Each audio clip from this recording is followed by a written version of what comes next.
Pushpa 2 trailer release సందర్భంగా రామ్నాథ్ థియేటర్లో అభిమానులు పెద్ద ఎత్తున పాల్గొనడం జరిగింది. అభిమానులు కేక్ కటింగ్ చేసి సెలబ్రేట్ చేసుకున్నారు. బ్యాండ్ బాజాలతో పెద్ద ఎత్తున బాణసంచా కాల్చి సంబరాలు జరుపుకున్నారు.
రక్తదానం చేసి ఆదర్శంగా నిలిచిన నూతన వధూవరులు. ఆదివారం నంద్యాల పట్టణంలోని అమ్మవారిశాల నందు ఫ్రెండ్స్ ఫర్ సేవా సొసైటీ ఆధ్వర్యంలో ఏర్పాటు చేసిన మెగా రక్తదాన శిబిరంలో నూతన వధూవరులు రక్తదానం చేసి ప్రాణదాతలుగా నిలవడమే కాకుండా భవిష్యత్ తరాల వారికి ఆదర్శంగా నిలుస్తూ ప్రాణదాతలు కండి అంటూ సందేశాన్ని ఇస్తూ నిర్వహించిన సేవా కార్యక్రమం ఆకట్టుకున్నది. నంద్యాల జిల్లా పీజీఆర్ఎస్కు 183 దరఖాస్తులు. నంద్యాల జిల్లా కలెక్టరేట్లో సోమవారం నిర్వహించిన ప్రజా సమస్యల పరిష్కార వేదికకు 183 దరఖాస్తులు అందినట్లు డిపిఆర్ఓ అధికారులు తెలిపారు. కలెక్టర్ రాజకుమారి గన్యా గారు ప్రజా సమస్యలపై దరఖాస్తుల స్వీకరణ నిర్వహించారు. ప్రభుత్వం ఏర్పడిన నాటి నుంచి నేటి వరకు 4480 దరఖాస్తులు రాగా 3918 దరఖాస్తులను పరిష్కరించామని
రెండు 1985 నుంచి 86 నుంచి నేను ప్రవేశపెట్టాను సార్. ఇవి మసీదులకు డబ్బులు ఇవ్వడం కానీ, చర్చిలో డబ్బులు ఇవ్వడం కానీ, కానీ మీరు ఒక్క పని చేశారా?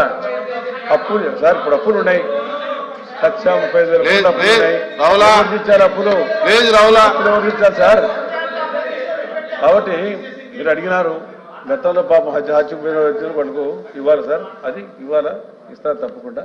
బడ్జెట్ ఇప్పుడు ప్రవేశపెట్టాం. బడ్జెట్ అయిపోయిన తర్వాత అప్రాపరేషన్ బిల్ అయిన తర్వాత ఎందుకు 90 కోట్లు పెట్టాం. వాళ్ళకు ఇస్తాం సార్, హాజీలకు కూడా ఇస్తాం. ఎవరైతే విజయవాడ నుంచి పోయే వాళ్ళకి ఇస్తాం సార్. వేరే స్టేట్ నుంచి పోయేటోళ్ళకి ఎందుకు ఇవ్వాలి సార్? అల్లూరి సీతారామరాజు జిల్లా పాడేరులో ఉదయం ప్రతిజ్ఞకు రాలేదని 18 మంది విద్యార్థినుల జుట్టు కత్తిరించిన స్పెషల్ ఆఫీసర్. జి మాడుగుల కేజీబీవీలో చోటు చేసుకున్న ఘటన. కార్తీక పౌర్ణమి సందర్భంగా శుక్రవారం తలకు స్నానాలు చేసి కురులు ఆరబెట్టుకుని ప్రతిజ్ఞకు ఆలస్యంగా వెళ్లిన విద్యార్థినులు 18 మంది జుట్టు కత్తిరించి ఆ కురులు వారి చేతికి ఇచ్చి 2 గంటల ఎండలో నిల్చోబెట్టిన ప్రత్యేకాధికారిని. ఎస్ఓ తీరుపై విద్యార్థినుల తల్లిదండ్రుల ఆగ్రహం. ఉమ్మడి చిత్తూరు జిల్లా నగరి ప్రజలకు రుణపడి ఉంటా మాజీ మంత్రి రోజా. తన పుట్టినరోజు సందర్భంగా నగరి ప్రజలకు తాను ఎప్పుడు రుణపడి ఉంటానని మాజీ మంత్రి రోజా అన్నారు. ఆదివారం ఆమె పుట్టినరోజు సందర్భంగా రోజా కుటుంబ సభ్యులతో పాటు నగరి ప్రజలు, పార్టీ నాయకులు, కార్యకర్తలతో కలిసి జన్మదిన వేడుకలు జరుపుకున్నారు. అనంతరం మాజీ మంత్రి రోజా మాట్లాడుతూ తల్లిదండ్రులు జన్మనిస్తే నగరి ప్రజలు రాజకీయ జన్మనిచ్చారని, తనను ప్రజలు ఎంతో ఆదరించారన్నారు. వారికే తన జీవితం అంకితమని ఆమె రోజా వెల్లడించారు. తన రాజకీయ జీవితంతో ఎన్నో ఇబ్బందులు ఎదుర్కొన్నానని, వాటన్నింటిలో నగరి ప్రజలతో పాటు తన కుటుంబ సభ్యులు అండగా ఉన్నారన్నారు. కడప దర్గాను సందర్శించిన రామ్ చరణ్. రెహమాన్కు ఇచ్చిన మాట కోసం చరణ్ దర్గా సందర్శన. 80వ జాతీయ ముషాయిరా గజల్లో పాల్గొన్న చరణ్. కాగా గతంలో రెహమాన్కి ఇచ్చిన మాట కోసం రామ్ చరణ్ సోమవారం కడప దర్గాను సందర్శించారు. ఈ మేరకు ఆయన కడప దర్గాలో జరిగిన 80వ జాతీయ ముషాయిరా గజల్ ఈవెంట్కు హాజరయ్యారు. ఈ దర్గాకు రెహమాన్ ప్రతి ఏడాది తప్పనిసరిగా వస్తుంటాడు. అయితే ఈ సంవత్సరం జరిగే ముషాయిరా గజల్ ఈవెంట్కు చరణ్ని తీసుకొస్తానని అక్కడ వాళ్లకు మాటిచ్చాడు. ఈ నేపథ్యంలో ఏఆర్ రెహమాన్ ఆహ్వానం మేరకు ఒకవైపు బిజీ షెడ్యూల్డ్, మరోవైపు అయ్యప్ప స్వామి దీక్షలో ఉన్నప్పటికీ ఈ కార్యక్రమానికి చరణ్ ముఖ్య అతిథిగా హాజరయ్యాడు. రామ్ చరణ్తో పాటు బుచ్చిబాబు కూడా ఈ దర్గాను సందర్శించుకున్నారు. ఈ సందర్భంగా రామ్ చరణ్ మాట్లాడుతూ ఏఆర్ రెహమాన్ 3 నెలల ముందు ఈ కార్యక్రమం గురించి చెప్పారు. ఆయనతో వస్తానని చెప్పడంతో ఆయన కోసం నేను అయ్యప్ప మాలలో ఉన్న ఈరోజు ఇక్కడికి వచ్చాను.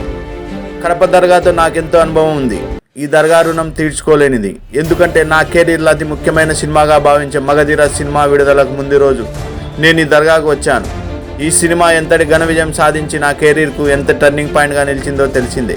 మళ్ళీ ఈరోజు నేను ఇక్కడికి రావడం ఎంతో సంతోషంగా ఉందన్నారు. పవన్ కళ్యాణ్పై ఫిర్యాదు చేసిన ఎంఐఎం కార్యకర్త. హైదరాబాద్ ఓల్డ్ సిటీ వాసులు భారతీయ సంస్కృతిని విమర్శిస్తారు అంటూ అవమానించినందుకు ఏపీ డిప్యూటీ సీఎం పవన్ కళ్యాణ్పై కేసు నమోదు చేయాలంటూ ఫిర్యాదు చేసిన ఎంఐఎం కార్యకర్త. దీనిపై లీగల్ ఒపీనియన్ తీసుకుంటున్నామంటూ సమాధానం ఇచ్చిన హైదరాబాద్ సివి ఆనంద్. కొడంగల్ ప్రభుత్వ అధికారులపై జాతీయ ఎస్టీ కమిషన్ సభ్యులు ఆగ్రహం. కొడంగల్లోని రోటిబండ తండాకు చేరుకున్న జాతీయ ఎస్టీ కమిషన్ సభ్యులు. మహిళలతో సమావేశమైన కమిషన్ సభ్యులు. పోలీసులు అర్ధరాత్రి కరెంటు తీసేసి మా తలుపులు పగలగొట్టి లోపలికి వచ్చి మహిళలతో అసభ్యంగా ప్రవర్తించారు. ఏ తప్పు చేయని మా పిల్లలను, మా వాళ్లను అకారణంగా అరెస్టు చేసి తీసుకెళ్లారు. మహిళలు ఇచ్చిన సమాచారంతో వికారాబాద్ ఎస్పీకి ఫోన్ చేసి మాట్లాడిన ఎస్టీ కమిషన్ సభ్యులు పోలీసుల చట్ట ప్రకారం నడుచుకోవాలి, గిరిజనులు వేధిస్తే సహించేది లేదన్న ఎస్టీ కమిషన్. రాజకీయాల కోసం గిరిజనులను ఇబ్బందులు పెడుతున్నారు. లగిచర్లలో భూమి ఇవ్వడం గిరిజనులకు ఇష్టం లేదు. అరెస్టులు ఆపి జైల్లో ఉన్న వారిని విడుదల చేయాలి. ఇప్పటికే డీజీపీ సిఎస్కు కమిషన్ తరపున ఆదేశాలు ఇచ్చాం. ఎస్టీ కమిషన్ సభ్యుడు హుస్సేన్.